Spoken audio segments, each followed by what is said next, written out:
Hi friends, ನಿಮ್ಮೆಲ್ಲರಿಗೂ YouTube ಚಾನಲ್ಗೆ ಸ್ವಾಗತ. ಫ್ರೆಂಡ್ಸ್, ಇವತ್ತು ನಾನು ನಮ್ಮನೇಲಿ ಒಳ್ಳೆ ಹೆಲ್ದಿ ಬೀಟ್ರೂಟ್ ಸಾರು ಮಾಡಿದ್ದೀನಿ. ಟೇಸ್ಟ್ ಮಾತ್ರ ಅಷ್ಟು ಮಸ್ತಾಗಿ ಬಂದಿದೆ. ನಾನು ತುಂಬ ಸರಿ ಬೀಟ್ರೂಟ್ ಸಾರು ಮನೇಲಿ ಮಾಡಿದ್ದೀನಿ, ಆದರೆ ಶೇರ್ ಮಾಡಿರಲಿಲ್ಲ.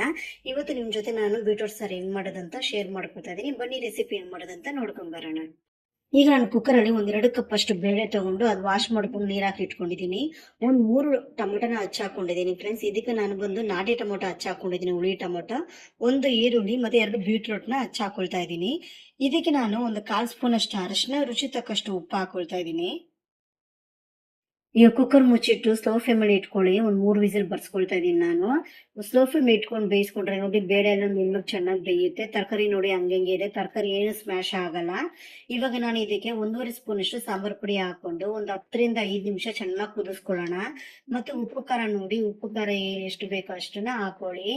ಸಾರನು ಅಷ್ಟೇ ತುಂಬಾ ತೆಳ್ಳಗೆ ಮಾಡಬೇಡಿ, ಈ ಅದಕ್ಕಿರಲಿ ಸ್ವಲ್ಪ ಗಟ್ಟಿ. ಸ್ವಲ್ಪ ರುಚಿ ತಕ್ಕಷ್ಟು ಉಪ್ಪು ಹಾಕೊಳ್ತಾ ಇದ್ದೀನಿ ನಾನು. ನೋಡ್ರಿ, ಈಗ ನಾವು ಪಕ್ಕದಲ್ಲಿ ಒಗ್ಗರಣೆ ಹಾಕೊಂಡು ಸಾರು 5 ನಿಮಿಷ ಕುದಿತಾ ಇರಲಿ. ಈಗ ಒಗ್ಗರಣೆ ನಾನು 2 ಸ್ಪೂನ್ ಅಷ್ಟು ಎಣ್ಣೆ ಹಾಕೊಂಡು ಸಾಸಿವೆ ಹಾಕೊಂಡಿದ್ದೀನಿ. ಸಾಸಿವೆ ಸಿಡಿದ ತಕ್ಷಣ ನಾನು ಬೆಳ್ಕೊಂಡಿರೋ ಬೆಳ್ಳುಳ್ಳಿನ ಹಾಕೊಂಡಿದ್ದೀನಿ. ಬೆಳ್ಳುಳ್ಳಿ ಮಾತ್ರ ಸ್ಕಿಪ್ ಮಾಡಬೇಡಿ, ಬೆಳ್ಳುಳ್ಳಿ ಹಾಕೊಳ್ಳಿ. ಆಮೇಲೆ ನಾನು ಕರ್ಬೇವು ಸೊಪ್ಪು ಹಾಕೊಂಡು ಬೆಳ್ಳುಳ್ಳಿ ಸ್ವಲ್ಪ ಕೆಂಪಗಾಗೋವರೆಗೂ ಸ್ವಲ್ಪ ವೇಟ್ ಮಾಡೋಣ. ಬೆಳ್ಳುಳ್ಳಿ ಸ್ವಲ್ಪ ಕೆಂಪಗಾಗಿದ ತಕ್ಷಣ ನಾನು ಹಿಂಗ ಹಾಕೊಳ್ತಾ ಇದ್ದೀನಿ. ಹಿಂಗ ಹಾಕೊಂಡು ಒಗ್ಗರಣೆ ಕೊಡ್ಕೊಳ್ಳಿ. ಸಾರು ಮಾತ್ರ ಸೂಪರ್ ಬರುತ್ತೆ ಟೇಸ್ಟ್. ಇವಾಗ ನಾನು ಒಗ್ಗರಣೆ ಆಗಿದೆ, ಇವಾಗ ನಾನು ಸಾರ್ಗೆ ಹಾಕೊಳ್ತಾ ಇದ್ದೀನಿ.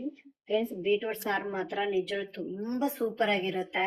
ನೀವು ಬೇಕಾದ್ರೆ ಒಂದ್ಸಲ ಮನೇಲಿ ಮಾಡ್ರಿ, ಸಕ್ಕದಾಗಿರುತ್ತೆ. ದೋಸೆ ಜೊತೆ ಚೆನ್ನಾಗಿರುತ್ತೆ, ಸಾಂಬಾರು ಚಪಾತಿಗೂ ಚೆನ್ನಾಗಿರುತ್ತೆ, ಮುದ್ದೆಗೂ ಚೆನ್ನಾಗಿರುತ್ತೆ.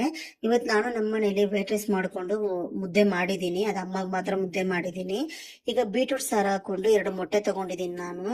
ಇನ್ನೊಂದು ಏನಂದ್ರೆ, ನಾನು ಸಬ್ಬಕ್ಕಿ ಸೊಪ್ಪು ಮತ್ತೆ ಕಡಲೆ ಹಸಿಟ್ಟು ಹಾಕ್ಬಿಟ್ಟು ಒಂದು ರೆಸಿಪಿ ಮಾಡಿದ್ದೀನಿ, ಪಲ್ಯ ತರ. ಇದು ಚಪಾತಿಗೂ ಸಲ ಸಕ್ಕದಾಗಿರುತ್ತೆ ಫ್ರೆಂಡ್ಸ್. ನೆಕ್ಸ್ಟ್ ಟೈಮ್ ಯಾವ ತರ ಶೇರ್ ಮಾಡ್ತೀನಿ. ನನ್ನ ರೆಸಿಪಿ ನಿಮ್ಗೆ ಇಷ್ಟ ಆಗಿದ್ರೆ ಶೇರ್ ಮಾಡಿ, ಕಮೆಂಟ್ ಮಾಡಿ, ನನ್ನ ಯೂಟ್ಯೂಬ್ ಚಾನಲ್ನ ಸಬ್ಸ್ಕ್ರೈಬ್ ಮಾಡೋದು ಮಾತ್ರ ಮರಿಬೇಡಿ. Thank you friends, bye bye.